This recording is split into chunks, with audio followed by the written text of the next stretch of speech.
Instituto Ubíqua e Confraria Camões apresentam pela TV Destante o 11º episódio de Conversar, a intrigante epopeia por mares nunca dantes navegados, da língua, da literatura, das linguagens. Nossa epígrafe de hoje é em homenagem a um grande poeta que faz aniversário no dia 31 deste mês. André, quando nasci, um anjo torto desses que vivem na sombra disse: vai, Carlos, sem goste na vida. As casas espiam os homens que correm atrás de mulheres. A tarde talvez fosse azul, não houvesse tantos desejos. O bonde passa cheio de pernas. Pernas brancas, pretas, amarelas. Para que tanta perna, meu Deus? Pergunta meu coração. Porém, meus olhos não perguntam nada. O homem atrás do bigode é sério, simples e forte. Quase não conversa. Tem poucos, raros amigos, o homem atrás dos óculos e do bigode.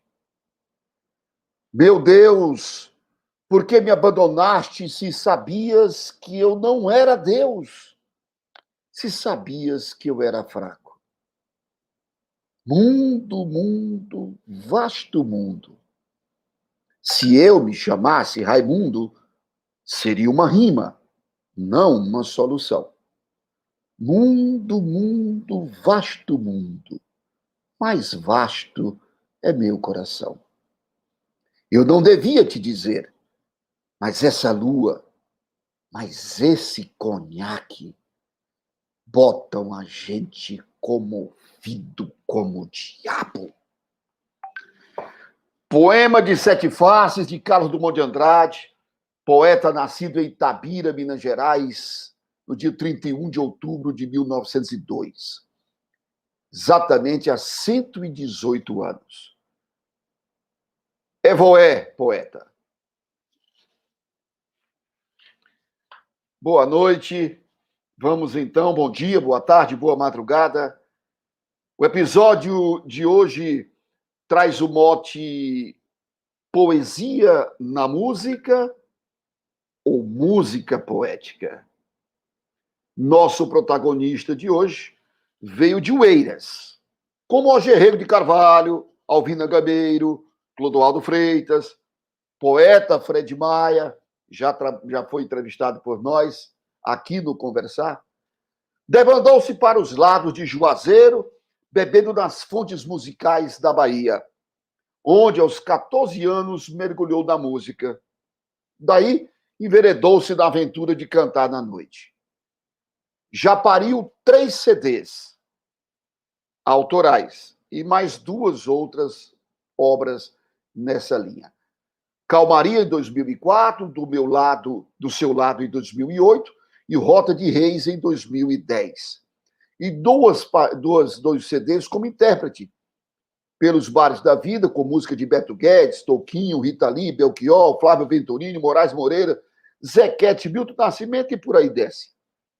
Por essas ruas, letras de Clemilton Barros. Seu quarto CD autoral, O Que Seria de Mim Sem o Caos, está só aguardando a Covid ir embora para ele chegar. Pela voz aveludada e altamente afinada, e pela riqueza de suas letras, ele é a voz melodicamente lírica do Piauí. Tem feito diversos shows, Brasil afora e fora do Brasil. Em 1996 e 1997, representou o Piauí no Festival Canta Nordeste da Rede Globo, sendo um dos finalistas. Em 2000, acompanhou o cantor cearense Belchior numa turnê por vários estados do Brasil e abriu os seus shows na turnê pela Europa. Participou de 2 edições do Festival Cantos do Piauí, sendo um dos vencedores. Em 2005, participou da primeira mostra Sesc de Música, sendo o 2º colocado. Formado em letras português pela UESP e em educação física pela Uninova-FAP. Ele é educador físico, compositor, músico, letrista, cantor com dionisíaca personalidade musical. Mas tudo isso não é nada diante do que é mais importante. Ele é meu amigo. Eu serei apenas o narrador desta trama, mas quem nos conduzirá ao clímax será o protagonista Genivaldo Aparecido Ribeiro dos Santos. Vavá Ribeiro. Sou eu. Saudações camonianas. Bem-vindo ao Conversar. Boa noite, Nilson. Boa noite, meu irmão.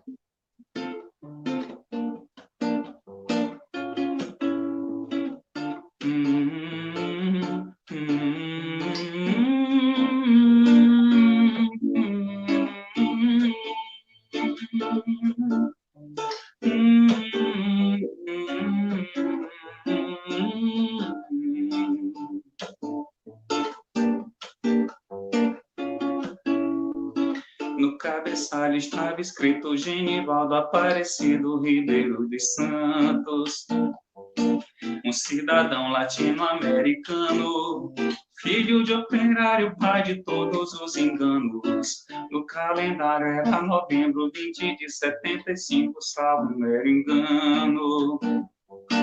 E assim se fez soteropolitano, só se amaziou, mas descobriu não ser baiano. Salve Santa e Mãe Francisca, que atirou na cinza todo o seu amor, só pra ter feliz no colo o fruto dessa dor. Sabe o que viveu, sabe o que sofreu, sabe o que perdeu, só pra ter no colo filho seu. Sou eu.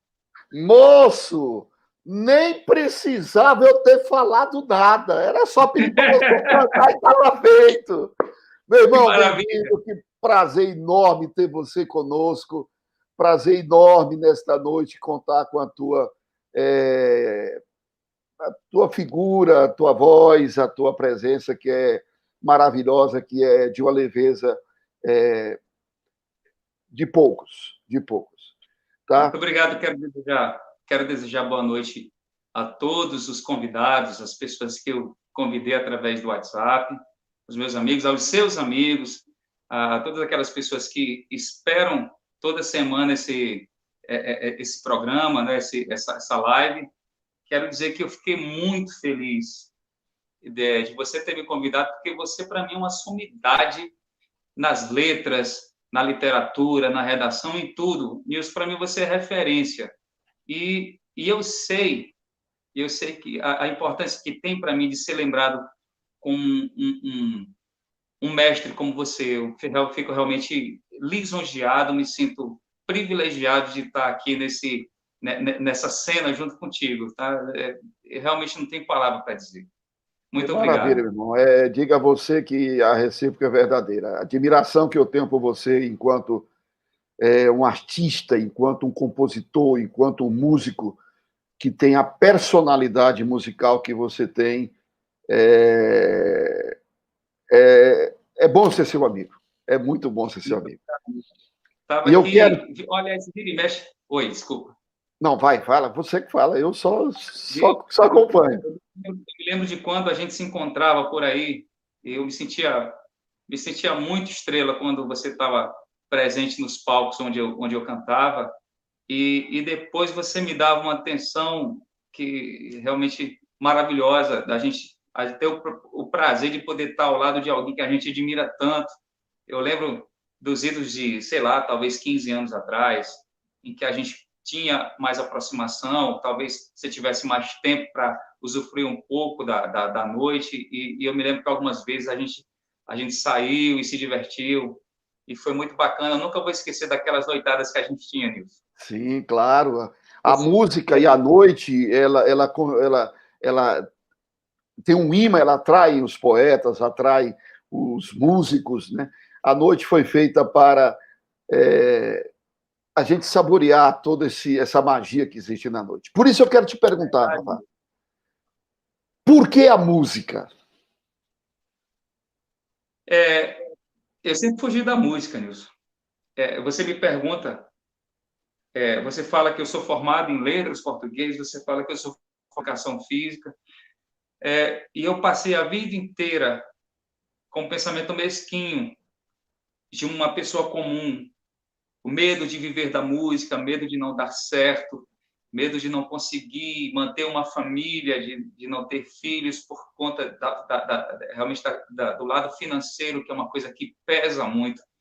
E aí eu fui fazer outras coisas e eu te confesso que se eu tivesse um controle remoto, eu teria, nesse sentido, ter feito tudo diferente. Eu teria começado estudando música, porque eu sei que hoje me ajudaria muito mais no meu ofício. E eu acho que eu vim aceitar a música muito tardiamente, já coisa para 10 anos, mais ou menos, no máximo. Mas a música sempre teve em mim. E eu entendi isso, entendi que era um dom, que é uma coisa que foi como Deus me colocou nesse plano terreno para alegrar as pessoas, para trazer um pouco de leveza através da minha calmaria, da forma como eu componho, da forma como eu falo do cotidiano através da música, né? A poesia na música. E é isso, Nilson. Eu venho de uma família que gosta muito de música, mas apenas um irmão que é professor, sociólogo, doutor, e faz música nas horas vagas, porque realmente gosta. Ele mora em Curitiba, nesse momento, foi o cara que me apresentou o violão também. Mas, assim, nenhum artista... Minha mãe cantava na igreja, gostava disso. As minhas irmãs, até hoje, gostam de participar das cantorias da igreja. Eu nem sei como chama, né? A música... nem sei como chama hoje.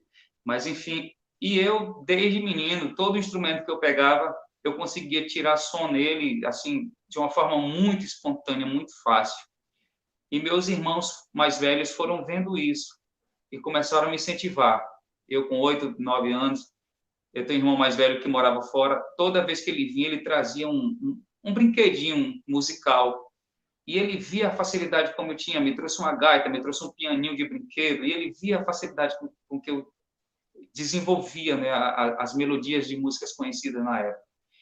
Me trouxe uma vez um violão desses, violão de brinquedo, que não consegue nem afinar. Eu achava que eu estava tocando tudo e cantava, cantarolava as músicas da época. Deus que fez o céu, o rancho das estrelas, fez também o seresteiro para começar com ela. Essas coisas, né? Eu jurava que eu estava tocando pra caramba, não era nada, era só eu soltando a voz. Eu devia ter 10 anos de idade. E aí, quando eu tinha entre 11 e 12, esse meu irmão, que chama-se Abel, trouxe um violão para casa. E toda vez que ele chegava, ele sabia que eu tinha mexido no violão e eu não entendia por quê. Aí ele começou a deixar o violão trancado dentro do quarto. Eu descobri o maracutaia, que essas fechaduras de chaves maiores, que você consegue ver para o outro lado, você serra e deixa mais ou menos ali no grau e qualquer daquelas portas ela abre. E aí eu comecei a abrir. E ele voltava e dizia: quem mexeu no violão? Aí um dia ele chegou de supetão e me viu já tocando alguma coisa, né? Eu com 12 anos. Aí quando ele viu, é você, né? Mas, rapaz, tu tá tocando isso tudo, eu só estou aprendendo. E aí ele pegou o violão e me deu aquele violão de presente, e para mim eu nunca vou esquecer disso. Eu tenho muita gratidão por ele, porque eu descobri a importância da minha vida aqui nesse plano. E é isso, foi por aí. Que maravilha. Como é que você define seu estilo musical? Como é que você se define musicalmente? Nilson, não estou ouvindo você. Como é que você se define musicalmente? Tá sem... Eu não tô... Você está me ouvindo? Eu estou ouvindo você perfeito, perfeito, perfeito. Eu não estou te ouvindo mais. André? Não mexi em nada aqui também. André, cadê você, André? Não mexi em nada. Vou até tentar aumentar mais aqui o volume, mas tá Certo. no máximo. André? Deixa eu ver se os meninos dão aqui. Realmente eu não consigo te ouvir. Se tem algum... Ok, tá boa noite, professor Nilson, boa Chamo noite. Josimar. Voltou? Boa noite a todos. Está me ouvindo, Vavá? Eu não consigo ouvir nenhum de vocês Você dois. fala o seguinte, o ideal, viu, Nilson, você mandar mensagem para ele, que ele sai e volta de novo. Essa é a questão da conexão da internet com o celular. Tu sai, Vavá, e depois tu volta. Tá bom? E eu volto e eu vou falar com ele aqui pelo celular. Certo.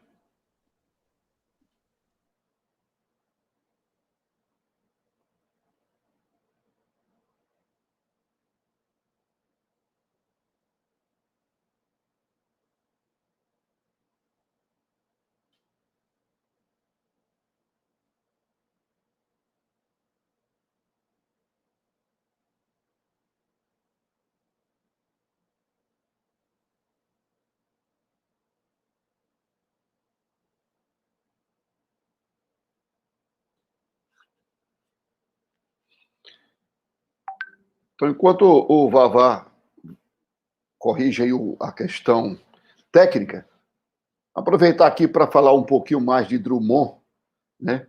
Que por um pedido de um Para deputado sair, eu aperto do onde? Brasil. Deu certo agora? Deu certo? O dia da poesia do poeta, que foi retirado do dia do nascimento do Castro Alves, foi trazido para o dia 31. Então, na realidade, não desmerecendo o Drummond nem o Castro Alves. Então, nós ficamos, a meu ver, com duas datas. Se fosse escolher um outro poeta, todos os poetas merecem que seja a data da poesia, que merece a data do poema. Agora, é uma questão de muito mais de uma visão política do que de uma visão de reconhecimento. Como o Dia do Rui Barbosa, considerado o Dia da Língua no Brasil e da cultura, por uma questão de ser um expoente que é o Rui Barbosa. Mas isso não diminui o trabalho de outros poetas. Falta aqui no Piauí, nós temos o Dia do Nosso Poeta, que já foi sugerido, inclusive, a alguns deputados. E falando do Drummond, vem tanta coisa boa do Drummond, tantos textos belíssimos. Drummond tem um poema em que ele diz assim: amar, que pode uma criatura, senão entre criaturas, amar. Amar e esquecer, amar e mal amar, amar e desamar, amar e até de olhos vidrados, amar.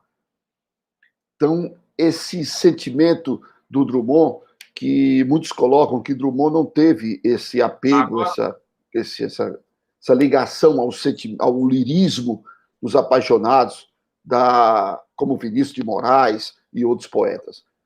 Mas tem textos do Drummond que são extremamente líricos nesse aspecto, inclusive um que é só de poesias eróticas, que ele deixou o livro pronto para vir a público 10 anos depois da morte dele. Perfeito? Que é O Amor Natural. O livro, antes de ele partir, deixou o livro editado, pronto, mas com um contrato assinado com a editora de só vir a público 10 anos depois. Coisas do Drummond, e é um livro encantador. Diga de passagem, não é um livro pornográfico, é um livro erótico. E foi exatamente esse livro que me impulsionou a publicar o meu primeiro livro, chamado Proposta Decente, que todos os poemas são eróticos, e, inclusive, o principal poema é em homenagem à minha mãe, que há muito erotismo nessa relação, sem ser pornográfico. Há diferença muito grande entre as duas coisas. Poeta, voltou, meu irmão? Tá ok agora? Tá ouvindo? Pois então, beleza. Então, vamos lá. Então, voltando, como é que você define o estilo Vavá Ribeiro?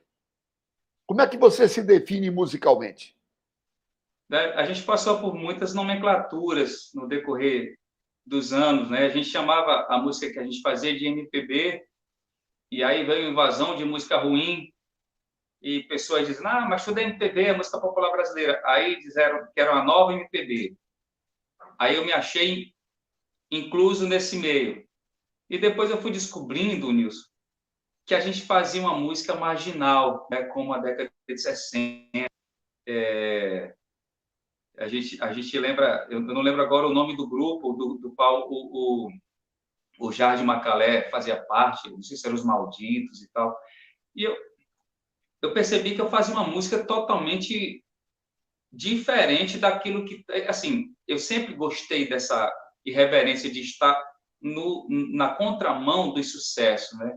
Porque eu acredito que o sucesso é sempre aquela música que surge do nada, que é diferente, que pega as pessoas de surpresa. Então, eu nunca gostei de ir atrás de sucesso. Época do axé, vamos fazer axé. Época do sertanejo, vamos fazer sertanejo. E até porque não funciona comigo. Eu consigo compor todos os ritmos que existem, que eu conheço, que existem no Brasil, mas eu sempre acho que existe uma ligação muito grande com a espiritualidade. Normalmente eu recebo as músicas, né? Talvez seja o estalo da criação, que talvez eu não consiga definir exatamente, né? Mas a música, quando ela me vem, ela me pega de surpresa. Por isso que eu tenho alguma dificuldade de fazer parcerias. Porque, às vezes, vem a música, a melodia e trechos de letras, as quais eu não abro mão das rimas, da sonoridade. Então, para compor com alguém, eu tenho que dizer para ele, você tem que deixar isso aqui e faça o resto aqui, tente preencher essa lacuna aqui, mas aquele refrão com aquela rima ali no I, no A e tal, deixa aquilo lá. E é isso, né? E eu descobri que eu faço uma música alternativa, e depois eu fui descobrindo que eu faço uma música autoral piauiense, né? Hoje eu me sinto muito feliz de poder ter sido absorvido assim pela sociedade, que a minha música tenha um lugar na vida das pessoas. E eu sempre que a música que eu proponho fazer é a música que fala de gente, né? A música que fala de mim como pessoa, como um ser humano que vive, que sofre, que passa pelas mesmas dificuldades que todas as outras pessoas, né? Então, assim, eu tenho uma linguagem muito de mundo, né? Eu tenho uma professora no meu curso, a Rosângela, ela dizia sempre que a visão de mundo ela fala muito mais do que qualquer teoria, qualquer metodologia. Eu acredito. Tanto que, quando eu conheci o Vanderly, parece que eu tinha descoberto um irmão, assim, porque eu percebi que a gente fazia coisas muito parecidas. E, aos poucos, a gente foi se aproximando, depois rolou uma amizade, eu consegui fazer com que o Vanderly viesse para cá, para Teresina, e a gente ficou amigo, ele conseguia até, inclusive, que ele gravasse uma música comigo no disco meu, antes que ele partisse para o além. Então, assim, eu acho que eu faço uma música autoral piauiense, e a minha intenção é continuar fazendo, continuar contribuindo com esse acervo cultural que, incrivelmente, tem gente que acha que não existe ainda a música piauiense. A gente sabe que existe, forte. O Vanderly é um ladrão. É um ladrão. É um ladrão. É um ladrão de pensamento. Eu escrevi uns versos, e antes de eu publicar, aquele ladrão de versos disse no show dele. Eu escrevi um poema que eu fecho com 2 versos, pedindo a Deus que eu possa viver como poeta e morrer como criança. Nossa, tem um show dele que ele diz exatamente isso. Eu digo, ladrão! Ai, infame! Nojento, né? Ele é fantástico, Já foi. Já foi, pronto. Então, mas essa beleza do Vanderly como compositor, a leveza dele como músico, deixa lá pro deles. Nós temos o Vavá Ribeiro aqui que faz melhor ainda do que isso. Vavá Ribeiro, um rapaz latino-americano. Eu acho que quanto mais gente boa tiver, melhor para todo mundo, né? Sim, claro.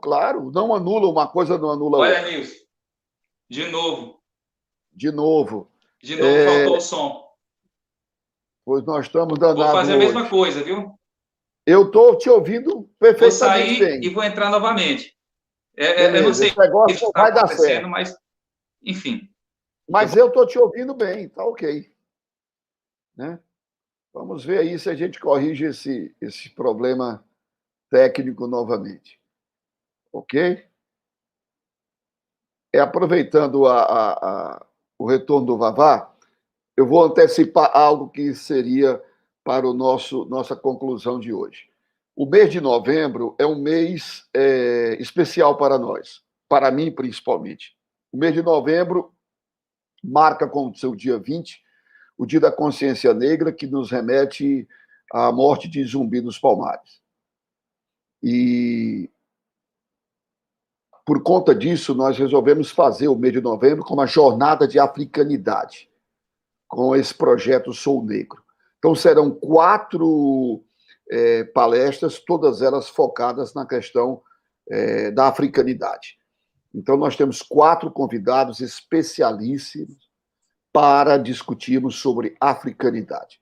O primeiro será na próxima terça, o doutor professor Mário Alves Filho, de São Paulo, da PUC de São Paulo. Ele é doutor em Ciências das Religiões e ele vai falar conosco sobre ancestralidade e a diáspora africana. Na segunda terça, o segundo episódio, o nosso querido Gabriel Arcanjo falará sobre o aspecto sociopolítico do negro no Brasil.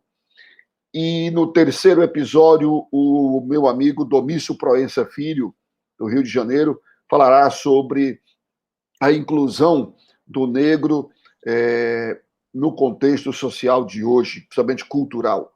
Ele, que é negro e escritor, membro da academia, chegou a ser presidente da academia no mandato anterior ao atual.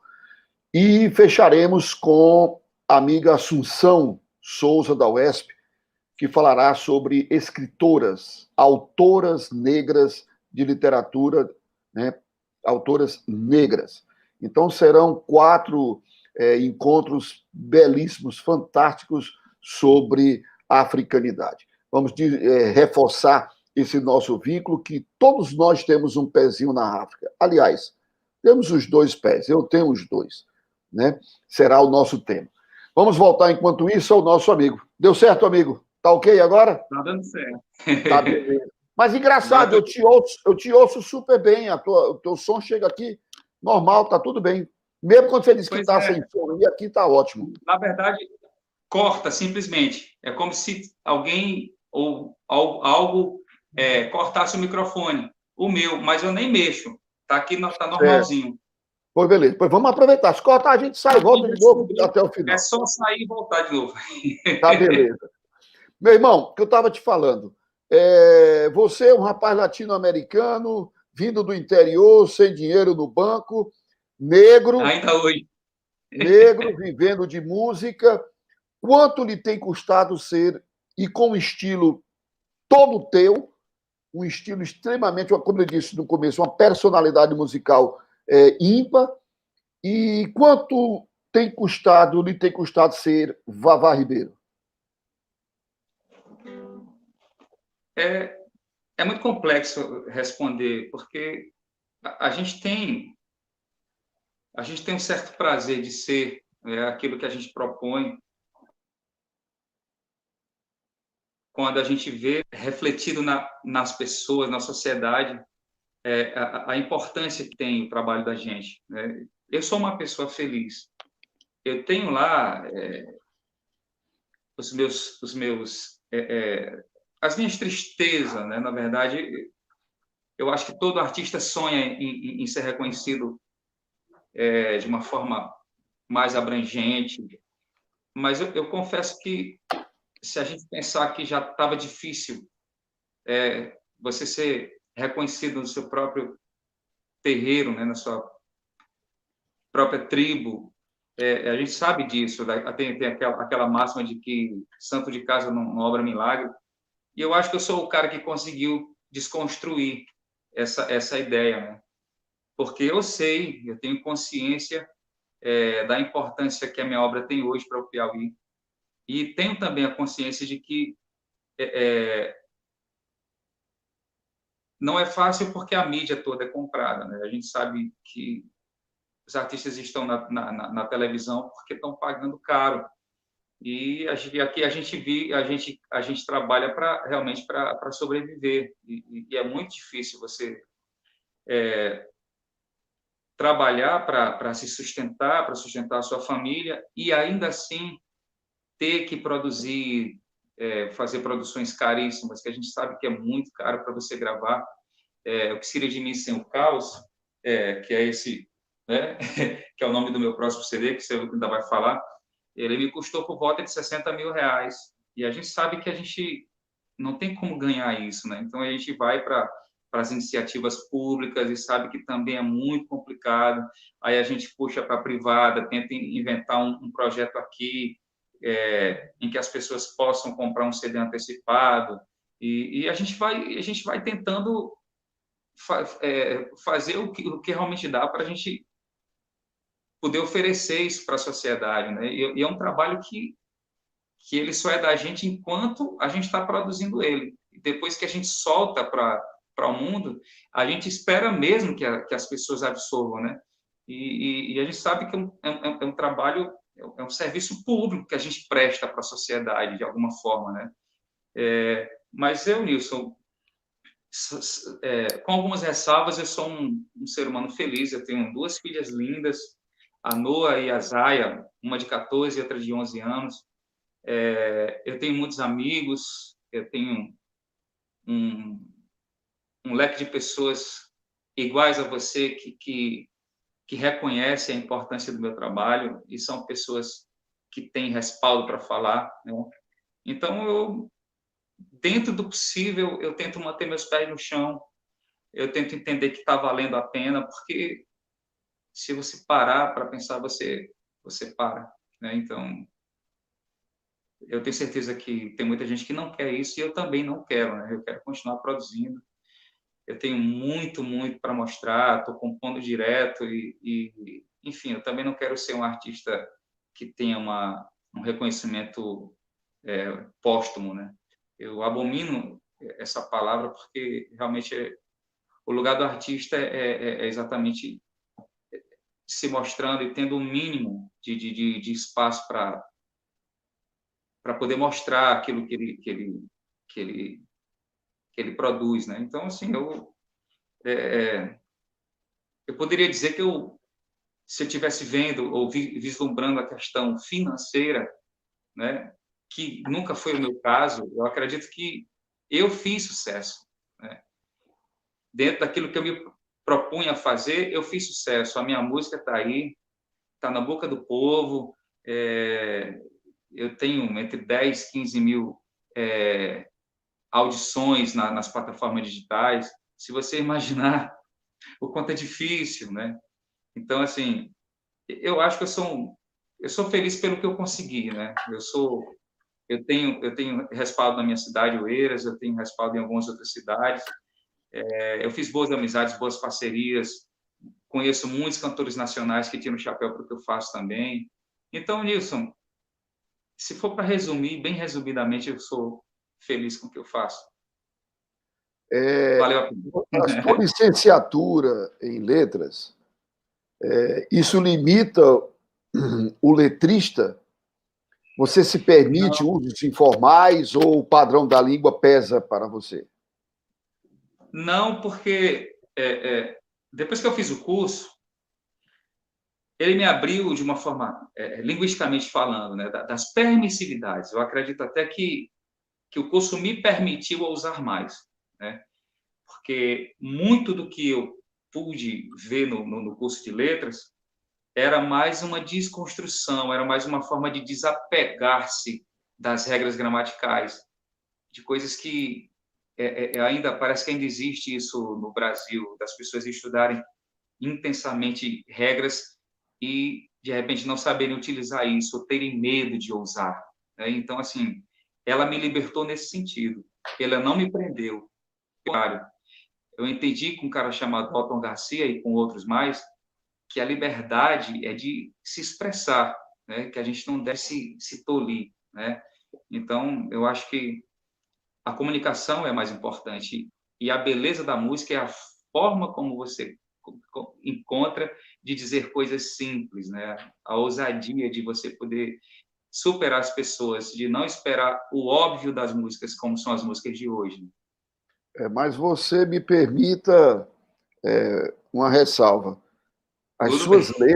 As suas letras, apesar disso que você está dizendo, mas as suas letras, elas obedecem, eu não vou dizer um padrão, um rigor, mas eu estou perguntando isso porque eu tenho o seu material, eu leio as letras, eu acompanho a música, acompanhando, lendo a letra, e, óbvio, aqui e ali você se permite, até, eu entendo, pela questão do... Vamos já falar de uma aqui, que você faz um trocadilho belíssimo, então, para alguns trocadilhos, você se permite algumas coisas, mas que em outras você mantém, digamos, o respeito à língua. Você vê um caso de um Caetano Veloso que é popular e é clássico, e o Caetano ele é exigente ao extremo com a língua portuguesa. Isso não quer dizer um puritanismo linguístico, isso jamais estaria dentro do campo de uma caixa, de uma forma engessada, mas ele tem que respeitar, porque é o que vai transcender exatamente isso aí, né? Quem é que lembra quem era o cantor, o autor da Eguinha Potocó? Ninguém lembra. Ai, ai, ai, se eu te pego, ai, ai, ai, também vai passando, né? Agora me diz uma coisa, quais leituras ou autores habitam teu universo de leituras? Ou seja, qual é a tua fonte? Em que fonte você bebe para produzir? Eu vou responder antes, mas antes eu vou fazer a ressalva, responder a sua ressalva. Realmente eu me permito algumas coisas, até pelo regionalismo em que a gente vive. Eu acho que é importante você manter a sonoridade, até para você, sei lá, talvez manter essa identidade, né? Coisas como Me Chama, eu não vou chamar, Chama-me, né? Essas coisas que eu acho que o Caetano também se liberta um pouco. Mas tem uma música, inclusive, alguém, eu acho que ele é professor, ele entrou no embate, fez uma crítica, né, a mim, como se eu não soubesse usar crase, né? Porque eu realmente falo quando eu chegar na Frei Serafim, entendeu? Porque eu acho tão formal e soa tão falso você dizer quando eu chegar a Frei Serafim. Não existe isso, gente. Nós somos piauienses. Então, vamos falar a verdade, eu fiz de propósito, entendeu? Porque ia ficar muito, muito, muito formal, muito engessado. Então, algumas coisas eu realmente me permito propositalmente, mas, no geral, realmente, eu gosto muito, inclusive, de brincar com radicais, inclusive com a crase. Tem uma música minha, que eu não sei se vai ser esse assunto que você falou. Vai ser. Vai ser sim, segura aí, vai ser sim. Com a própria crase, e no mesmo CD de 2004, eu brinco com a crase, eu faço no mesmo refrão, eu consigo dar uma importância para a crase, e de uma forma poética. Se for isso aí, eu vou dizer mais tarde. É isso aí. Então, engraçado que você colocou a questão da colocação pronominal. Existe um bolero belíssimo que diz beija-me, que é o beija-me muito, como se fosse beija-me, beija. Então, veja que essa ênclise, ela puxa esse verso, né, mais suavemente. O Martinho da Vila gravou um samba belíssimo que ele diz: me beija, me beija, me beija. Dá para dar vários beijinhos. Muda totalmente o ritmo, cara. Muda totalmente. É verdade. Então, beija-me, né? O ritmo é bolero, a coisa é mais, né, cadenciada. Me beija, me beija, me beija. É uma coisa mais alegre, mais saltitante. E o engraçado é que dá para dar vários beijinhos, né? Então, tem essa brincadeira que se faz, né? Tem uma música minha que fiz para a mãe de minhas filhas, na época, a gente estava casado, Eu falo, Perlinha, ate-me, prenda-me, beija-me, largue-me na linha. Largue-me não sei. Mas eu falo, ate-me, prenda-me, beija-me. E fica parecendo que me beija, né? Ate-me, beija, ate-me, beija-me. Né? E assim...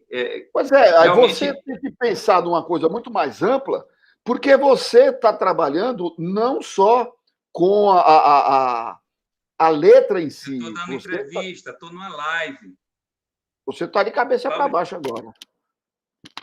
Assim, aí, né? Então há uma diferença, é uma dificuldade enorme. Caiu de novo. Está ouvindo? Vamos ver se volta aí. Enquanto volta, deixa eu dar essa complementação. Quando se compõe um texto para ser lido, no caso a poesia, não há essa preocupação excessiva com essa sonoridade, com esse ritmo, com essa musicalidade.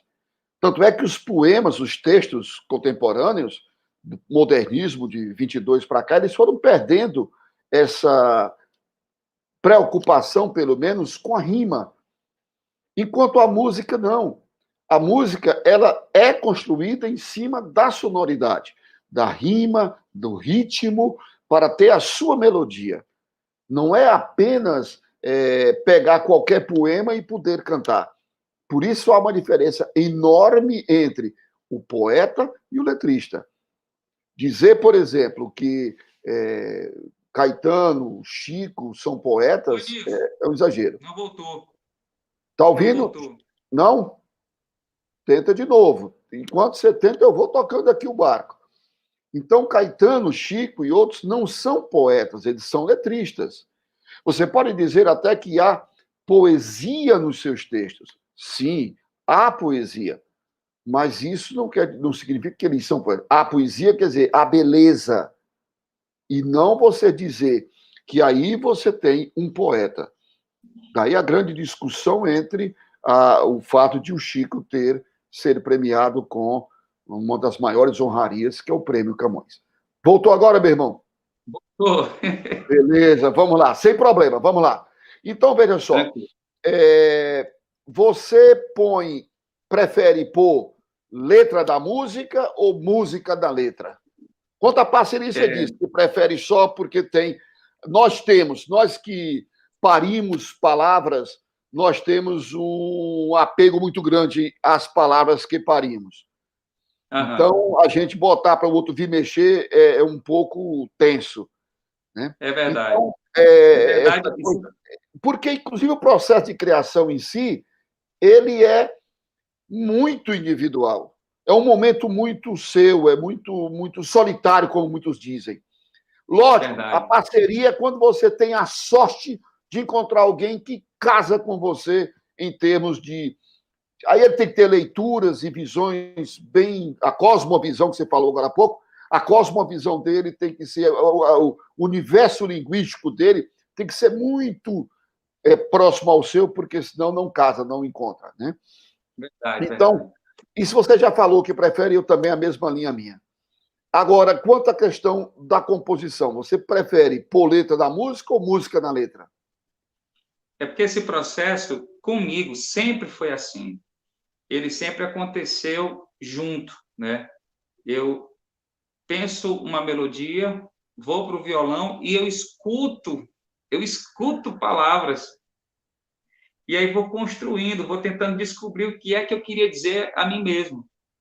Então, assim, quando aparece a música, aparece também algumas frases soltas. E aí eu vou pegando aquelas frases, eu vou tentando entender o que é aquilo. Na verdade, é uma busca intensa tentar descobrir, né, o que é exatamente aquilo que queria me dizer. Realmente, eu sou uma pessoa espírita, hoje, né, praticante, sobretudo, eu tento entender que essas coisas são divinas, né? Eu não paro e digo assim, vou fazer uma música. Não consigo. Entendeu? Então, assim, realmente... normalmente aparece mais a melodia com a música e algumas frases soltas, e aí eu vou completando, mas nunca a letra primeiro e depois a música, porque eu não me sinto apto para fazer isso, né? O meu conhecimento musical ele é limitado, então eu prefiro crer no estalo, na ideia. Então eu sempre ando com o celular ao meu lado, e quando eu estou dormindo, Nilson, eu estou dormindo e sonho com a melodia, eu acordo imediatamente, pego o celular e solfejo aquela linha melódica, né? Aquela lá, lá, lá, lá, lá, lá. Aí, no outro dia, eu vou e revisito e começo a entender ou a tentar descobrir quais os caminhos para seguir. É muito Isso aí. louco isso, né? Não, não, não. Isso aí, essa loucura eu também tenho. De acordar no meio da madrugada e pegar e anotar para daqui a pouco complementar. Isso aí, né? Exatamente. Essa questão da espiritualidade, que não obrigatoriamente tem que ter o rótulo de religiões, mas a Sim, sim. espiritualidade, nós não somos sós, nós não andamos sós. Não, Nós eu creio temos, nisso. né? Eu sou isso há mais de 30 anos, né? Eu A graça, caminho por essa senda da espiritualidade há mais de 30 anos. que E, bom. e óbvio que isso para mim, é uma coisa natural, é uma coisa real, não tem como separar essas duas coisas. Agora, Ah, lembrou-me o Drummond, cara, de novo o Drummond na vida da gente, né? Que lutar com palavras é a luta mais vã, entanto lutamos, mal rompe amanhã. Palavras, palavras, se me desafias, aceito o combate. Porque compor é um duelo permanente com as palavras.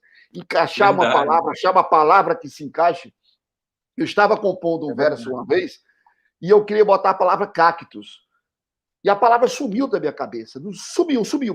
Eu não, meu Deus do céu, não vinha. Eu tentava escrever e a mão não saía do lugar. E eu digo, mas não pode. Fui para o dicionário, eu não conseguia localizar a palavra cactus. Aí eu peguei e botei mandacaru. Para eu não perder a noção do que eu queria. Ah, Mandacaru. Aí fiquei, quando eu fui no meio da madrugada, pam, fui acordado com a palavra. Corri, abri o texto, abri o computador, botei cactus. Eu não conseguia C-A-C-T-U-S, não saía. Aí eu botei cactus, tirei mandacaru, botei cactus. Eu queria cactus. Era gente aham, cactus. O cactus como adjetivo de gente. Mas ficou. E aham. essa luta, esse embate com a palavra, para quem produz poesia ou letra dentro de música, e com a música fica bem mais difícil. Meu irmão, me É diz uma verdade. coisa. Ah, Como a maioria dos músicos, você começou ou viveu e vive de cantar também ainda na noite. ainda Dá vivo, para vivo. viver de música no Piauí? Olha, eu acho que já deu muito, né? Depois que as pessoas abriram muito, as pessoas não, na verdade, a cultura mudou, né? Acho que a música foi se banalizando através da forma, da própria internet, a facilidade que as pessoas têm de ter a música, né? Uma coisa abstrata, de perder a coisa do tocar, sabe? Do tocar, do folhear, de ter um disco, fulano lançou o disco, a pessoa vai pegar uma música, não consegue mais nem escutar direito, né, a música toda. Então, assim, a música acabou ganhando novos valores. Eu digo sempre isso, que eu faço a música pela música. E a música atual, ela tem que agregar problemas sociais, os problemas, os bullying da vida, né? Na verdade, as pessoas perderam. Eu acho que as pessoas têm dificuldade de pensar realmente, né? Então, assim, hoje em dia, como a informação está muito fácil, as pessoas não têm preguiça de ler um texto desse tamanho, de cinco, né? De 5 linhas. Então, assim, eu acho que a coisa foi banalizando e a música também foi perdendo, a poesia foi perdendo, né? Foi perdendo espaço. E eu acho que deu no que deu, né? Nós temos que conviver com essa música simplória, música de momento, Duda. Você até usou como exemplo o Pocotó, músicas de 15 dias que depois cai no esquecimento, porque tem sempre uma outra idiotice, né? Em forma de música para ser mostrada. Fazem bullying com a mulher, com as partes íntimas da mulher, fazem bullying com as pessoas que têm problema de alcoolismo, fazem bullying de todas as formas, com o gordinho, com o deficiente, com o preto, com o feio. As pessoas usam a música como se fosse uma piada, né? E aquilo é a música da vez. A gente fica vendo as pessoas, mas o cara da caneta azul fez sucesso, você viu como foi fácil. Gente, que sucesso, né? Que sucesso ele fez. Na verdade, ele se tornou uma grande piada, né? E é importante que as pessoas tenham essa percepção, essa visão totalmente contrária ao que é sucesso, né? Então, assim, as pessoas viram piada o tempo todo e cai na mídia, cai no gosto, né? Cai no gosto. E, por 30 dias depois, não tem no mundo que faça eles se ressuscitarem. O caso daquele rapaz que, Tony Braulio, alguma coisa daqui de Altos, que começou a aparecer cantando músicas internacionais com letras erradas, né? Caiu, viajou o Brasil inteiro, foi para vários programas nacionais. Mal sabia ele que ele estava sendo utilizado, né? E aqui está aí, ó. Hoje deve morar no mesmo lugar, deve ter a mesma... E continua o mesmo vazio. Exatamente, né? Continua o mesmo vazio. O Belchior fala isso trocentos pois é, anos. aí falando em Belchior, falando no Sim. Belchior, você foi abduzido pelo Belchior, fez viagens pelo Brasil e fora do Brasil. O que três perguntas dentro de uma situação só, dessa abdução do Belchior. O que o Belchior viu em você? 2, o que você ganhou com esta viagem, esse contato com um gênio que o Belchior, para mim, como para muitas pessoas, o Belchior é um gênio musical, letrista, um gênio de uma música também ímpar, original, que não se vendeu à mídia, que não se vendeu à popularidade, e quando ele partiu, você viu a comoção nacional, que foi imensa. O espaço que ele teve na mídia foi uma coisa impressionante. Eu não vi coisa parecida com para mim, um outro cara fantástico, que foi o Emílio Santiago. O Emílio foi embora e quase não se falou no Emílio. Foi uma coisa que eu ainda hoje me pergunto o que houve para a mídia calar tanto sobre o Emílio Santiago, que era um fenômeno. Porque ele continua aí. Ele é um fenômeno em termos de voz, em termos de interpretação, em qualidade do que ele escolhia para cantar. Você não vê uma música do Emílio que seja boba, embora ele não seja autor, mas ele tinha uma seleção do que ia falar, ia pôr a voz dele em quê, e o Emílio foi embora e quase não se falou do Emílio. O Belchior não. O Belchior eu vi isso em dezenas de jornais e mídias falando sobre Belchior. Então, o que você conseguiu, digamos assim, acrescentar ao teu trabalho do Belchior? E aí eu te pergunto a terceira coisa dentro da mesma linha. Qual a visibilidade do Vavá além Frei Serafim? O Belchior, na época, em 1994, eu recém-chegado, encontrei um conterrâneo que eu não conhecia, porque eu morei a minha vida inteira no interior da Bahia, né? Eu cheguei com 16 anos e caí de paraquedas, estava tocando num barzinho, o cara me viu e me chamou para fazer a abertura do show do Belchior. E, para mim, o Belchior era um cara assim, um pouco distante, né? A música dele ainda não tinha chegado a mim com aquela força, né? E eu disse, cara, vou. E aconteceu uma coisa até chata, porque eu falei, eu não tinha um instrumento, Nilson, não tinha instrumento, e o cara disse, não, ele vai te emprestar, não se preocupa não. Cara, quando eu cheguei lá na frente do Belchior, o rapaz falou, Belchior, você pode emprestar um violão para o Vavá fazer uma abertura? Olha, o Belchior nem sabia que ia ter abertura. Que dirá emprestar o violão dele, né? Você tá louco? Como eu vou emprestar meu violão? Não existe isso, não existe essa possibilidade. Cara, eu simplesmente baixei a cabeça, respeitando o mestre. E foi aquela história e tal.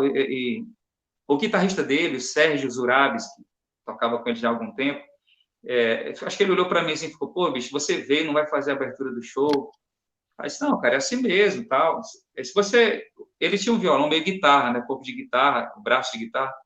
Você conseguiria tocar no meu? Porque ele é um pouco diferente. Eu falei, cara, consigo. E nisso tinha o Hélio Rodrigues, que era o produtor dele, né, há 30 anos com o Belchior, já botando Caatinga também. Não tem abertura, não precisa. Eu, menino velho, quase não tinha nem tipo de gente. Aí, meu amigo, eu resolvi me vingar, né? Então, quando eu já entrei com Love of My Life, Love of My Life. Aí, já saí de Love of My Life com o Adriano Calcanhoto, que eu fazia muito bem, aquelas vozes femininas. E aí ele falou assim, ó, tá bom, cante só 3. Rapaz, eu cantei 3, cantei 5. Porque eu respeitava, eu era muito respeitador, né? Aí eu comecei a olhar. Aí, não, canta, mas isso o Hélio Rodrigues já ficou empolgadíssimo, então, porque eu fico olhando da porta do camarim e, sabe, cantei quase 1 hora. E quando eu saí, o Hélio já veio me receber. Cara, eu vou te levar, você vai comigo para São Paulo, você teria coragem de... Cara, eu tinha 17 anos, eu não conhecia nem o Nordeste direito, só conhecia o caminho de Juazeiro para Oeiras. Aí eu disse, não posso ir, não posso ir. Eu não fui não, viu, Nilson? Foi o meu arrependimento, evidentemente. Claro que se eu pudesse voltar atrás.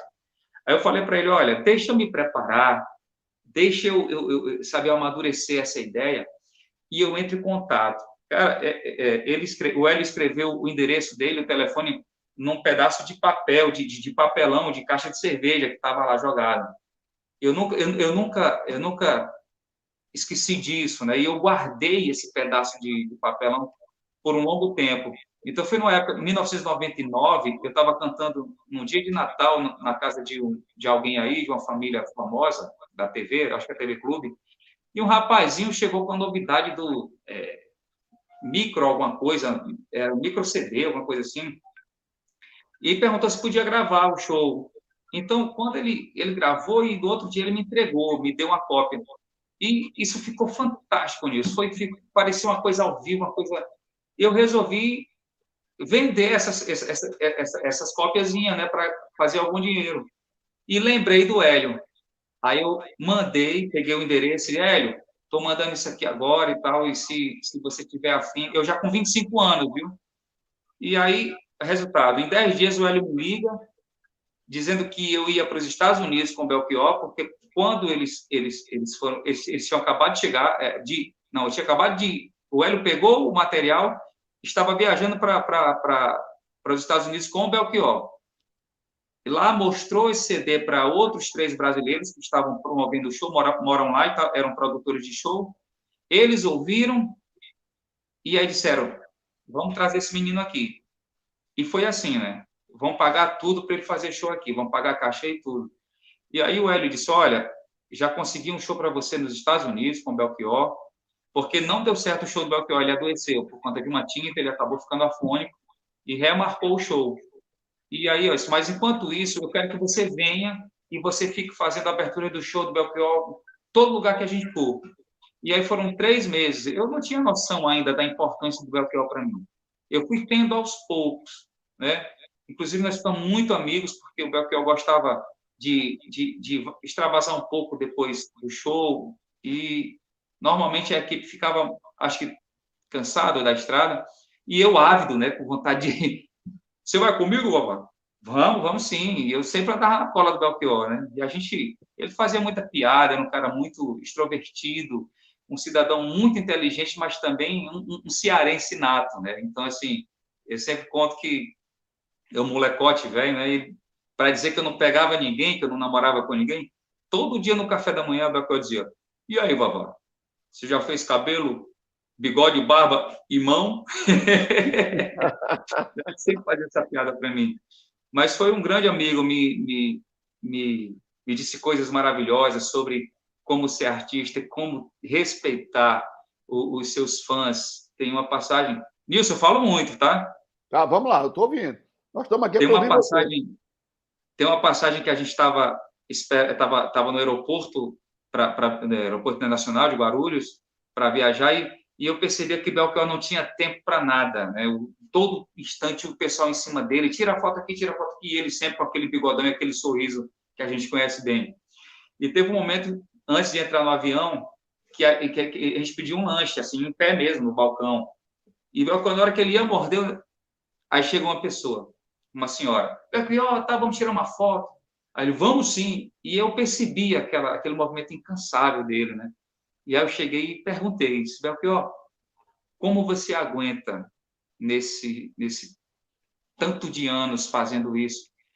Você não ter um tempo para si, uma privacidade, até para você comer, você precisa interromper para dar atenção. Ele disse, babá, a gente está aqui para servir, esse é o povo que nos sustenta.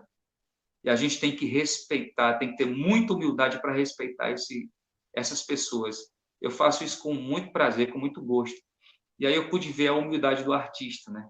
Dentro Humildade da e sua... dignidade, né? E dignidade. Humildade e Exatamente. muita dignidade, né? E muita empatia, né? Porque, cara, o que foi dito sobre Belchior na mídia foi muito injusto. Eu conheci um pouco da história dele. Eu acredito, eu creio que o Belchior sumiu porque estava cansado de tudo, das pessoas próximas dele darem muita importância ao que era material. Ele era um cara que vivia há mais de 20 anos dentro da mesma casa, estando separado da esposa. Eu soube disso enquanto a gente viajava.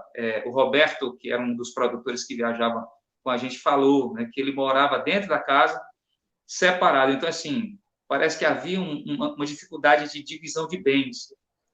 E eu acredito que quando o Belchior largou aquele carro no aeroporto, isso é o que eu penso, gente, não é verdade. Eu acho que ele chegou e disse, já que é seu, venha buscar.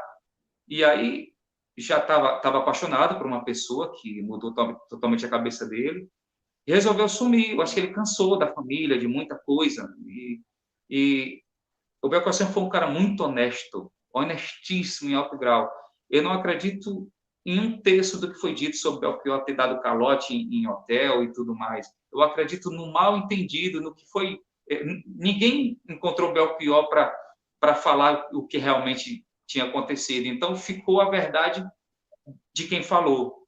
E eu sei que Belchior era incapaz de fazer isso. Um grande ser humano, uma pessoa exemplar. Né? E gente assim, Vavá, chega a um certo ponto da vida que a saída que ele encontra é essa, é silenciar e deixa que diga, que fale, que não, deixa para lá, você para lá, eu para cá, tudo bem.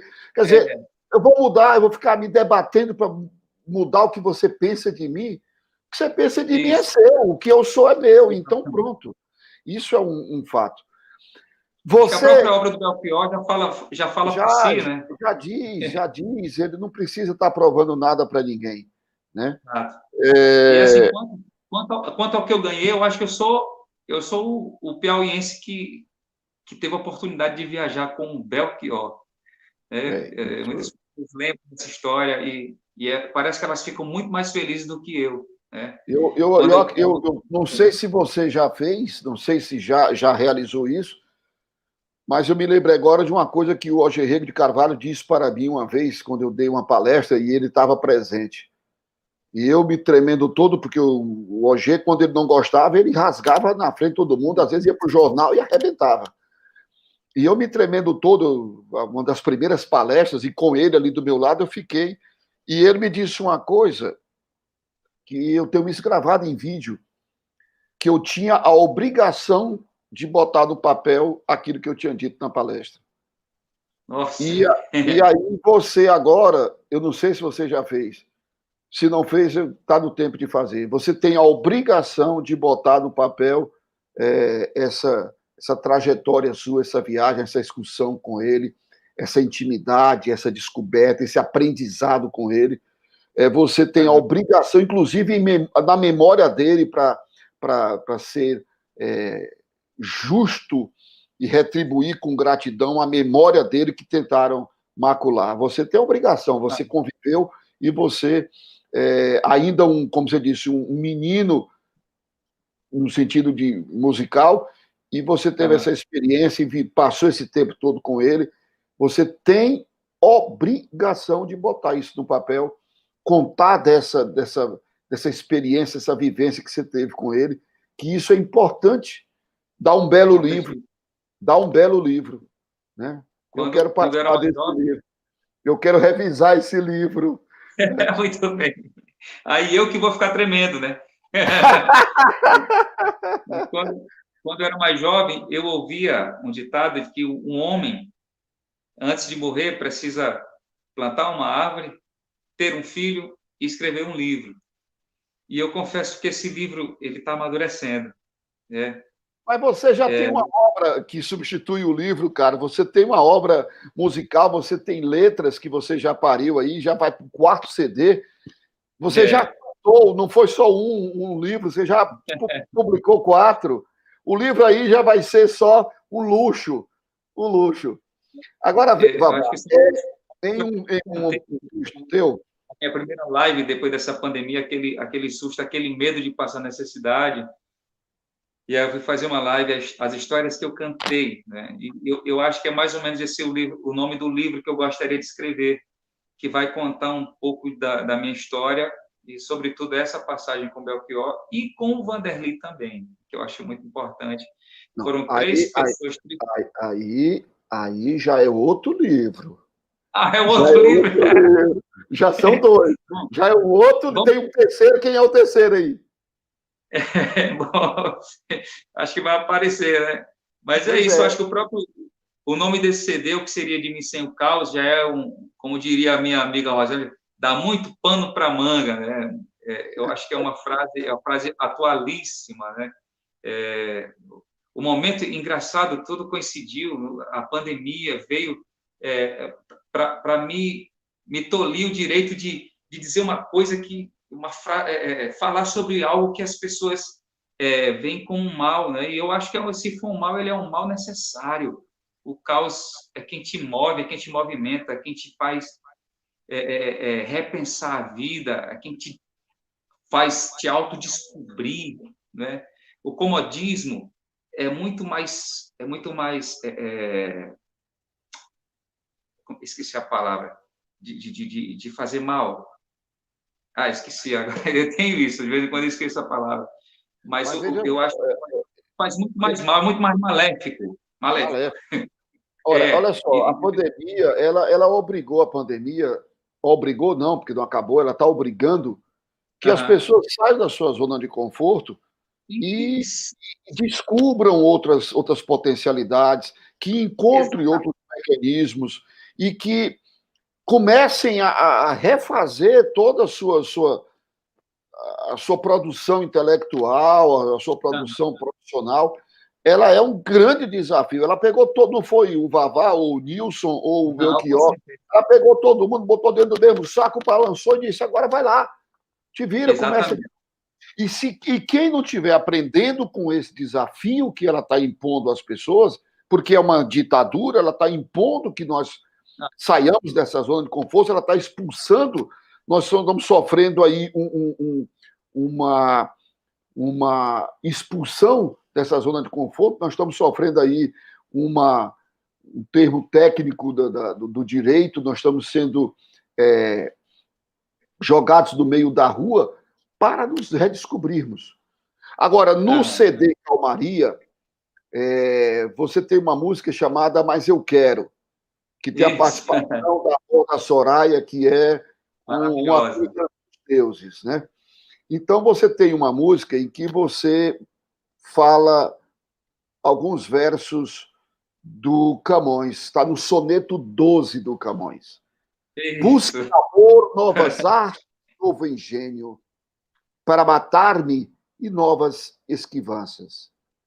Que não pode tirar minhas esperanças, que mal me tirará o que eu não tenho. Olhai de que esperanças me mantenho, vede que perigosas seguranças, que não tenho contrastes nem mudanças, andando em bravo mar, perdido lenho. Mas, conquanto não pode haver desgosto, onde esperança falta, lá me esconde amor o mal, que mata-o, não sei e não se vê, que dias há que na alma me tem posto um não sei quê, Que nasce, que não sei. nasce não sei onde, vem não sei como e dói não sei por quê. Então, meu irmão, o Camões é Camões. Camões e Quem, Camões. quem não leu Camões nunca leu coisa nenhuma. Nunca leu coisa Verdade. nenhuma. Para mim é o grande mestre. Está ali atrás, aqui, aliás, aqui, aqui. Olha ele aqui. É o meu. Ó, tá ali. Ali, aqui, ó. Verdade. É o meu grande, a minha grande inspiração, né? Alma minha gentil, que te partiste tão cedo dessa vida descontida. Ah, Dinamene, Dinamene. Amém. Ei, eu acho tão fantástico como me toca essa história do Camões, né? Sobre o náufrago, sobre a volta do exílio e a Tinamém que ainda hoje se discute se era um homem, se era uma mulher, as especulações, né, que existem a respeito disso, se ela era uma escrava, né? Então, assim, me dói muito, eu me ressinto muito dessa história de Camões, de perder aquele que ele mais amava, né? Que ele perdeu parte dos Lusíadas, mas ele preferia ter perdido todo o Lusíadas, mas de ter salvado a Dinamém. E eu me emociono muito com isso. Mas o poeta, meu irmão, o poeta tem que ter o caos. O É poeta verdade. tem que ter o caos, porque senão ele não é poeta. Nós precisamos dessas reviravoltas na nossa vida para que nós, de repente, paremos. Quem não é afeito à poesia, como é que vai ler qualquer coisa dessa natureza?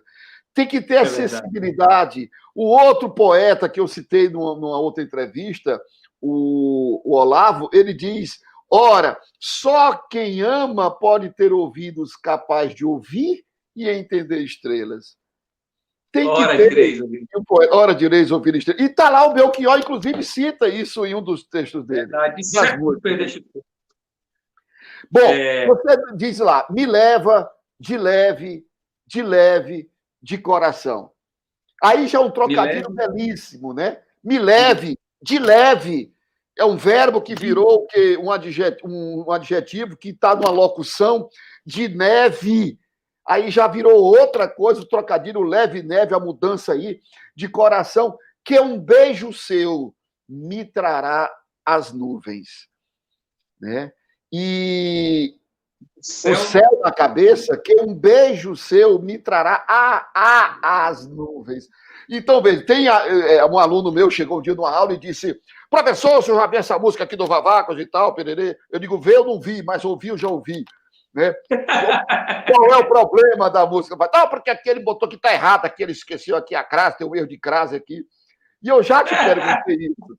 Mas eu queria que você falasse para quem está nos assistindo. Você faz um trocadilho, você diz que um beijo seu me trará as nuvens, sem crase. Exatamente. Então aí é um objeto direto, né? Traz as nuvens a mim. Né? O céu vem. Isso. Ela é tão poderoso que o céu vem aqui, vem me visitar, né? E aí quando eu falo que um beijo seu me trará as nuvens, que quando o beijo dela me faz levitar, nessa coisa do leve de leve, entendeu? Isso aconteceu, eu vou contar essa história. O sentido, né? O teor, o contexto. Eu estava saindo de um relacionamento e a gente passa aquela fase, né, do luto e tal, e depois, do nada, aparece uma pessoa, aí você quer se render, quer dizer que não é a hora ainda gosto da outra. Mas aconteceu, bateu, né? Não era uma coisa, não substituía, era uma coisa nova ainda, né? E ela também estava saindo de uma outra relação. E a gente sentiu aquela empatia chegou um momento em que ela talvez estivesse mais apaixonada e ela duvidou, né, de que eu estivesse realmente dentro da relação. E aí foi quando eu resolvi falar através de música, né? Se seu olhar me flertar no arco, na beira das íris, me olhar desconfiado, digamos assim, num tom de neve, né? Assim, meio... no tom meu, né? Com aquela sensação de frieza minha, em cores gris, não me degele, não me degele, mas eu quero, sabe? Não exija de mim mais do que eu estou podendo lhe dar, mas saiba, eu quero, né? Então, é por aí. A música passa dentro desse, né? Se sua... Aí eu esqueço, cantando é mais fácil do que recitar. Mas é isso. E a questão realmente da crase foi uma... Eu gosto de usar a questão da polissemia e da polifonia, né? Quando eu falo no tom de neve, né? E tem uma parte que... Ai, deixa eu ver se eu lembro aqui. Inclusive, tem muita gente que fala no tom de verde, né? E, na verdade, quando eu falo tom de neve lá de cores, né? E depois eu falo de som, de tom de som. E é Verdi, Giuseppe Verdi, um grande compositor. Rapaz, a desgraça, a ignorância é mãe de toda a audácia. É o tal do Quem foi o Verdi? Aí ele fica achando que é verde. O cara escreveu errado, não sabia escrever a palavra verde. Esse cara falando, sabe? É como tem uma música minha que eu falo, Mãe d'água de lá, cantiga de Bach. Mas eu tô falando de Bach! Sebastião Bach! Eu não tô falando de Bach, não! Rapaz, a ignorância não tem limite. Meu Deus do A céu. gente chama de virundum. Essas coisas, quando você escuta e você reproduz aquilo que soa, que parece ser outra coisa, a gente chama de virundum. Ou virundum espiranga, mas... Meu irmão, me diz uma coisa. Me diz uma coisa. A gente já ouviu muito, e você já tocou nesse assunto agora há pouco, sobre a música piauiense. Quando você pensa no Maranhão, você pensa no reggae, por exemplo. Você pensa no Rio de Janeiro, automaticamente vem à tua cabeça um samba. Quando você pensa em Pernambuco, vem um frevo. Quando você pensa na Bahia, vem um axé. E quando você pensa no Pará, vem um carimbó. E quando você... Pois é, você pensa no Piauí, vem o quê? Quer dizer, o que há na música que a gente possa dizer assim, isto é Piauí? Onde você escutar um carimbó, você lembra do Pará. Onde você escutar um axé, você lembra da Bahia. Onde você escutar um samba, lógico, já espalhou, mas assim, a ideia do Rio de Janeiro vem à cabeça. Uma bossa nova vem à cabeça o Rio de Janeiro, vem a Praia de Copacabana, vem Vinícius, vem... E eu te pergunto, quando se pensa em Piauí, o que tem que vem à cabeça, o que tem de autêntico nosso? O que tem assim que você diz, isso é a cajuína do Piauí? Nilson, eu passei muito tempo pensando e também ouvindo isso das pessoas, né? Essa discussão, mas o Piauí não tem nada e tal. E aí, de repente, eu fui pensando, qual é a música que o piauiense escuta? E aí eu comecei a perceber que o piauiense é muito antenado. O Piauí é plural musicalmente. O Piauí, antes eu achava que era uma coisa pejorativa, de repente, o Piauí absorver tudo que vem de fora, né?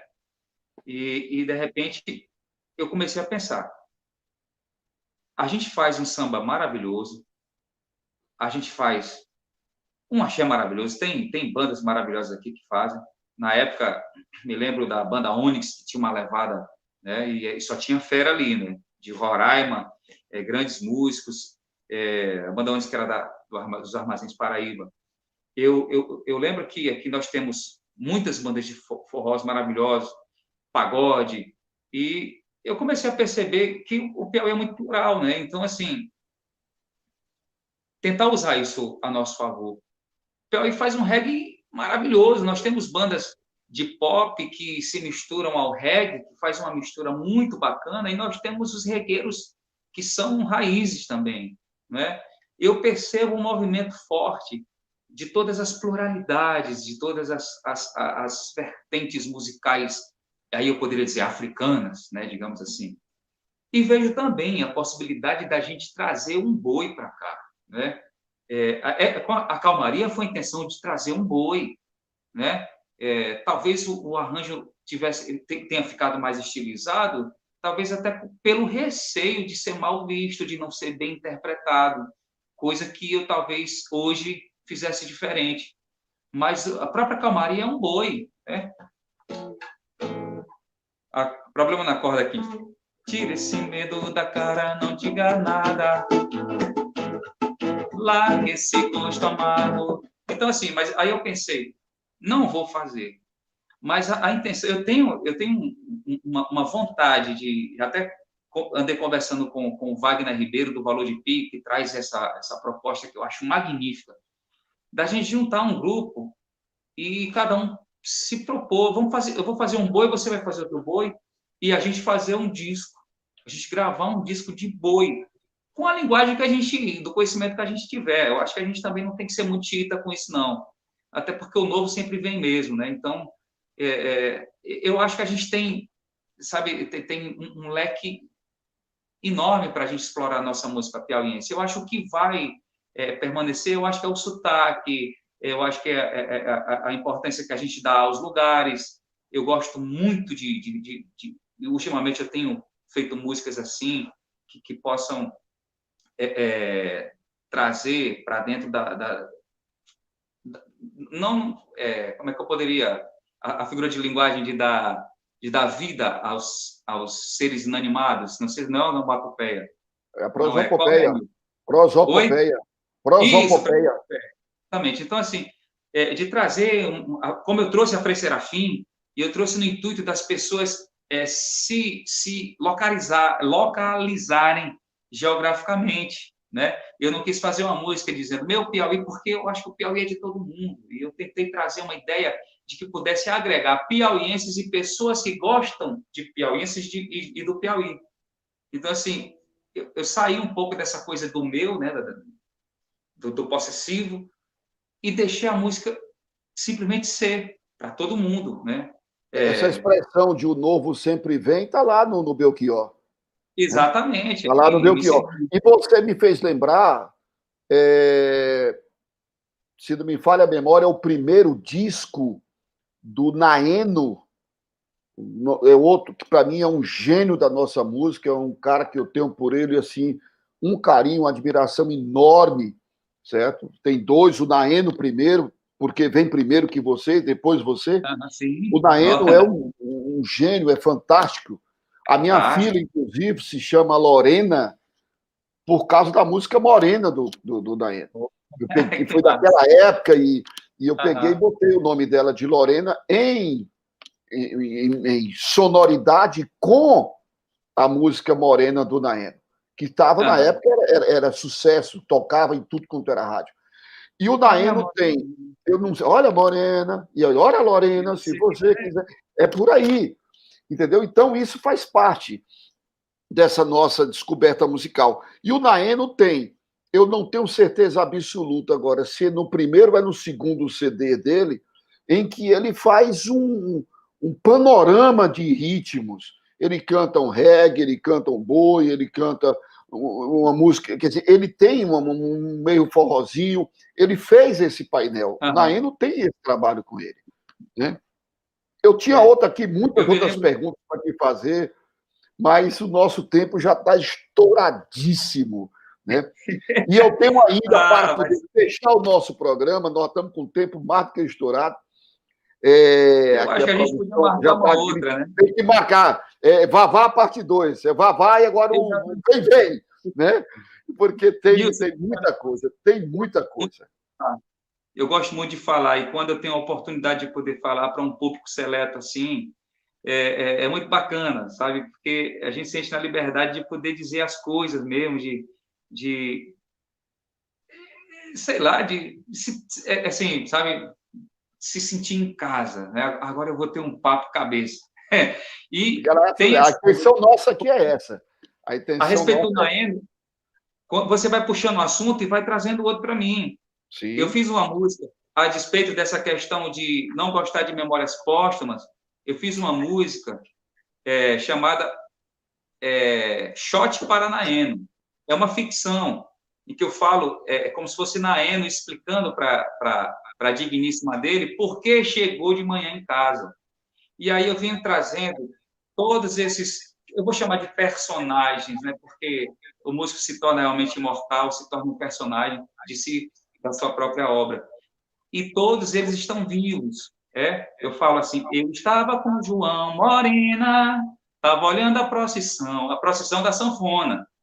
Lá de baixo eu vi sanfona, era de Chico União Morena. Chico União foi o primeiro sanfoneiro de Timon e Piauí. Nós pedimos no balcão Morena, uma pinga, 2 pingas com limão Morena. Já tinha pedido a conta, começou a confusão Morena. O João Cláudio foi primeiro, chegou todo marmoteiro, puxou logo um Gonzagão. Gilvan Santos, insoneiro, correu pro palco ligeiro para tocar um violão. E eu que estava de carona, iaia, eu estava com João. Chagas Vale... Não. Chagas Vale Bundequeiro me chamou para ler um texto do Salgado Maranhão, Morena. E aí vai, né? Tem outra parte.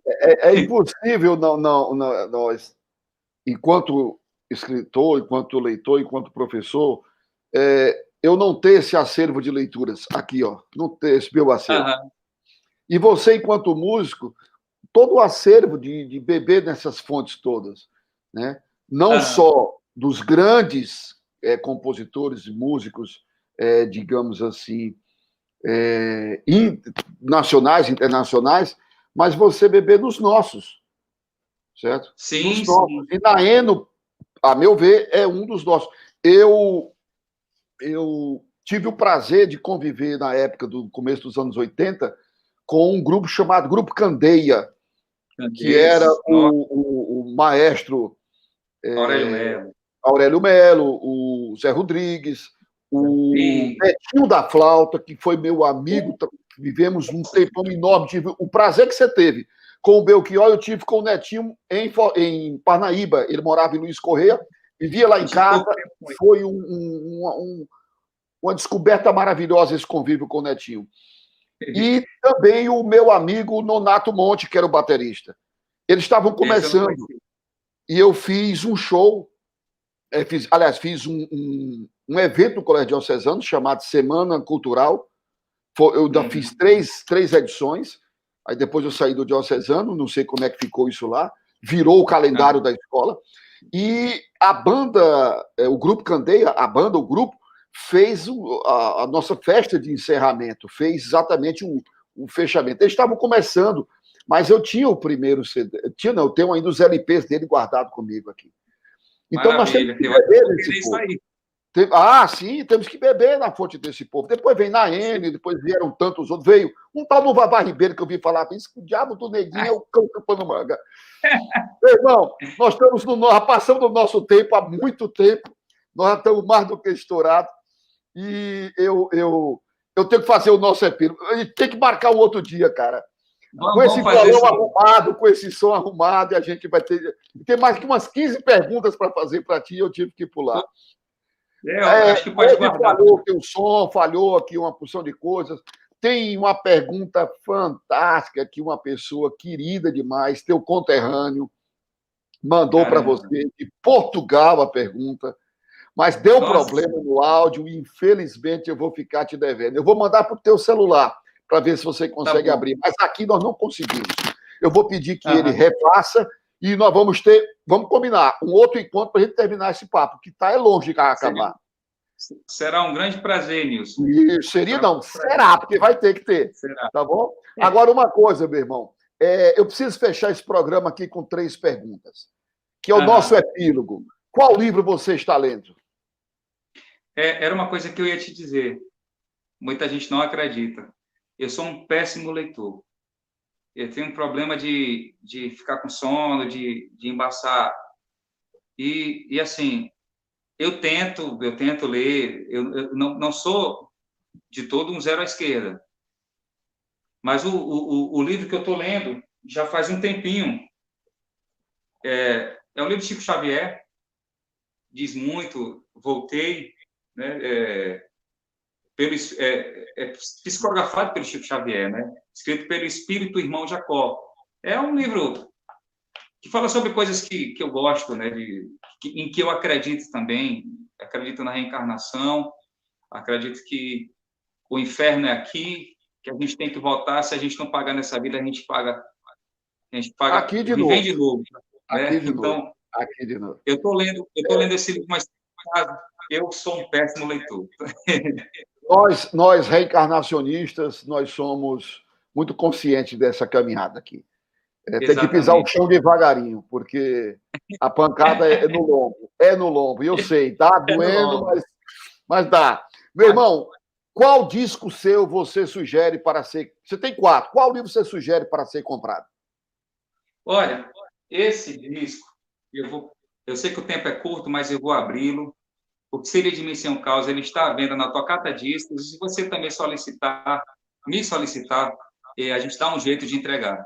Tem as pessoas que compraram um CD antecipado através do Catarse. Eu quero dizer que entre em contato comigo, que eu vou entregar para vocês em sua casa. Esse disco maravilhoso, ele também tem um lado espiritual. Um presente que eu ganhei foi através do Paulo James, que é um médium, recebeu o Aleijadinho, né, o nosso querido Aleijadinho, o nosso escultor mais famoso de Minas Gerais, e com cores vibrantes da Frida Kahlo, ele fez esse desenho. Eu estava lá, e ele pediu um papel e começou a desenhar. O Paulo já não desenha nada, aquilo ali realmente era o espírito que estava nele. E aí ele canta a pedra.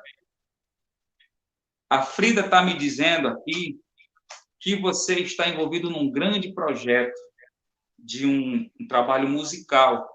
E ela pediu que, se você pudesse, colocasse esse desenho dentro do projeto da capa. Então, assim, a Frida já sabia que eu estava gravando esse disco, né? Eu acho tudo muito, muito louco, né?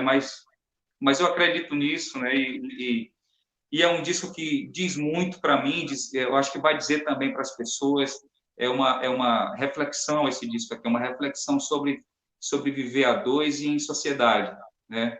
O caos que te obriga a querer mudar, a querer ser mais humilde, te obriga a aceitar e querer resiliência, a pedir perdão, a um monte de coisa, a se autodescobrir. Eu acho que o caos é um equilíbrio, né? Nem pode ser mais nem menos nunca, né? E eu não sei se você vai me pedir ainda para cantar, porque o violão está desafinado. Vou pedir porque, olha, essa live de hoje está sendo assim, tudo que não era para ser. Está aqui uma zorra. Você tem problema no áudio, o violão quebrou. Perdemos aqui, misturamos tudo. E aí o Gilberto Vasconcelos fez aqui um movimento sócio-revolucionário pedindo que tenhamos uma segunda edição para que se possa continuar esse papo. E tem muita coisa que eu ainda tenho para te perguntar e tive que pular. Nós quebramos aqui todo o protocolo da nossa epopeia de hoje. Mas eu acredito que foi bacana. Não, Ave Maria, aqui a gente conversa até, mas seu dia não acaba. Está tudo quebrado aqui. Eu vou pedir que você... Eu vou logo me despedir para deixar você cantando. Sou grato a você pela bagagem que você dividiu conosco. Quero dizer do meu carinho, meu apreço a você, que é uma coisa de muito tempo. Não é de agora, não é porque Vavá agora está gravando o quarto Não, CD, nem porque eu descobri que você tem contato com o povo lá do outro lado. Que agora que eu olha fiquei só, mais amigo seu ainda. Mas é que pela maravilha. a tua aura que isso, nós que vivemos nessa caminhada espiritual, nós temos uma aura que transmite muita coisa e que as pessoas se encontram e se reconhecem, né? Então, agradecer demais essa tua leveza, essa tua competência, essa tua identidade musical, que eu acho algo fantástico. Eu quero que na próxima a gente cante mais, que a gente fale mais poesia e que a gente toque para frente. Quero agradecer a todos os amigos que estão nos acompanhando aqui ao vivo e os que vão assistir a partir de logo mais, que tem gente que está nessa hora noutra atividade, que não pode, está trabalhando. Então, daqui uma semana eu te digo o boom que nós tivemos com esse nosso bate-papo e ficamos para uma próxima, uma segunda, o lado B. Hoje foi o lado A, a gente vem para o lado B, o lado B na próxima. Para quem não sabe, que nunca viu o que é um LP, é o outro lado que CD não tem. Né? É verdade. Meu irmão, para quem não sabe, que não teve quem não sabe. Então eu quero, antes de entregar o Vavá, que ele cante o que ele quiser, e que compremos, né? Todo mundo comprar o CD do Vavá, sim, o CD sim, novo, sim. porque o artista precisa comer, o poeta precisa, Verdade. o músico precisa, e nós vivemos da nossa arte, certo? Vivemos sim. E não somos, não estamos vendendo porqueira, nós estamos vendendo coisa de muita qualidade. Qualquer coisa que nos abrange a alma, que eleva a nossa alma, que engrandece nosso dia, tá? Reforçando que novembro será o dia, será o mês da jornada de africanidades, que o próximo encontro, que é na próxima terça, será com o professor, o doutor Maio Alves da Silva Filho, de São Paulo. Vamos falar sobre ancestralidade e a diáspora africana. Conto com vocês e agradeço a todos e peço que você encerre o lado A com a música do CD novo, certo? A gente volta a outra e a gente vai bater mais no CD novo, tá bom? A gente vai combinar o dia. Meu irmão, muito obrigado, né? E que os espíritos de luz te iluminem sempre e sempre. Continue te iluminando, tá? Fica contigo. Fecha aí do jeito que você quiser. Do jeito que você quiser. Eu que agradeço. E eu queria dizer também que eu completo 45 anos no dia 20 de novembro, e eu pretendo fazer uma live também, vou anunciar nos próximos dias, né? Eu que nasci entre o dia 19 e o dia 20, tá? Entre aquela madrugada, entre meia-noite, sou do Dia da Bandeira e sou do Dia da Consciência Negra também, né? Nisso, eu queria pedir permissão para encerrar apenas com um desabafo, porque o meu violão não tem condição de tocar, porque eu quebrei trocando a corda, e corda nova ela volta e vai destoar mesmo. Sabe? Faz uma capela, cara, faz uma capela. Você faz uma capela, você só tua voz já é música. Faz uma capela aí. Vou fazer uma capela, isso é verdade. Mas eu queria pedir permissão para falar que em toda a minha carreira eu tive problemas com meu pai, eu tinha um pai que não gostava de mim, e eu criei muitos traumas por isso, e eu, graças a Deus, acabei adquirindo alguns pais pela vida. E tive dois pais, além do seu Gilberto, né? Seu Gilberto que está aí, que eu já disse para ele que eu sou filho dele também. E eu tive um pai chamado Belchior e tive um pai chamado Hélio Rodrigues, que era o empresário dele. Foram duas pessoas que foram importantíssimas para mim. E tive um grande amigo irmão chamado Vanderlei. E eu perdi essas pessoas nesses 5 anos que se passaram. Para mim foi uma perda muito grande. E vira e mexe eu me pego chorando quando eu lembro, sobretudo escutando as músicas que eu escutava com Hélio Rodrigues nas estradas. Ultimamente eu tenho sentido mais e sim, lamento o fato dele ter falecido e eu estar passando por um momento muito difícil na época de separação, então eu fiquei meio alheio, ele faleceu e eu só soube quase um ano depois. Então, eu queria dizer para você, Nilson, que você é uma figura que me representa um pai. Quando eu comecei falando daquele início, olha, você não tem noção da importância que você teve na minha vida. Foi um momento que eu estava muito em insegurança, né? Inclusive com a pergunta que você faz sobre decidir viver de música. E eu me lembro exatamente da forma como você sempre me tratou, o respeito e a distância que a gente... Hoje isso não quer dizer nada. Eu quero te agradecer por ter aberto as portas para mim naquela época.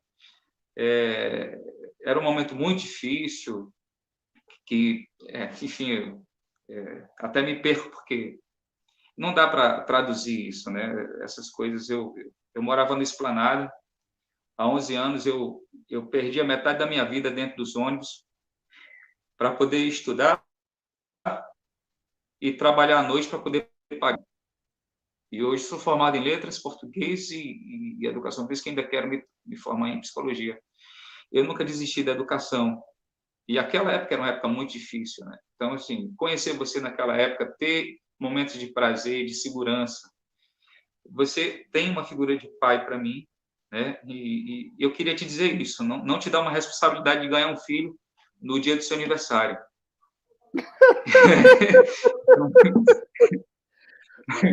Mas apenas de você se sentir um pouco responsável por tudo que eu sou hoje, porque você me deu dignidade, e eu te agradeço por isso. E eu queria apenas cantar. Parabéns para você nesta data querida, muitas felicidades, muitos anos de vida. Parabéns para você nesta data querida, muitas felicidades, muitos anos de vida. Você é importante para todo esse Piauí, para esse Brasil, Nilson. Parabéns. Espero que a gente possa comemorar pessoalmente também num momento qualquer. Eu amo você. Eu também amo você e tenho muito orgulho de ser seu amigo. Acho que mais do que um pai, somos irmãos, agora mais ainda, com essa descoberta, eu não conheci o seu lado. E reconheço em você uma sumidade. Para mim é uma genialidade. Eu posso dizer que conheci alguns gênios na minha vida. Um deles foi o Netinho da Flauta. Posso dizer, gênio. Netinho era um gênio. Quando eu soube que ele tinha falecido, eu fiquei arrasado. Fui até o hospital, queria ver, não podia entrar, porque eu conheci o seu quanto ele era um gênio. Depois eu te conto umas passagens nossas lá em Parnaíba. Você é um outro cara que eu admiro demais pela tua capacidade, a tua competência, tua personalidade musical, tuas letras, a tua sensibilidade, a tua voz. Você bota na voz toda a essência do que você escreve e é muito bom ser seu amigo, muito bom, tá? Estão nos cobrando aqui, estão nos cobrando o lado B. Nosso próximo encontro vai se chamar Lado B, tá bom? E a gente se encontra. Te agradeço demais esse momento. Já estouramos aqui tudo que existe e a gente se vê logo, logo. Meu irmão, tudo de bom, muito obrigado. Fica em paz, fica com o nosso Deus maior, tá? Que Deus te proteja, Nilson, que te dê muitos anos de vida, competência você tem, tá? Nós temos, você é um gigante. Tá bom. Um abraço, meu irmão. Fique em paz. Abraço, Nilson. Tamo junto. Obrigado, gente. Obrigado a todos os presentes. Obrigado a você.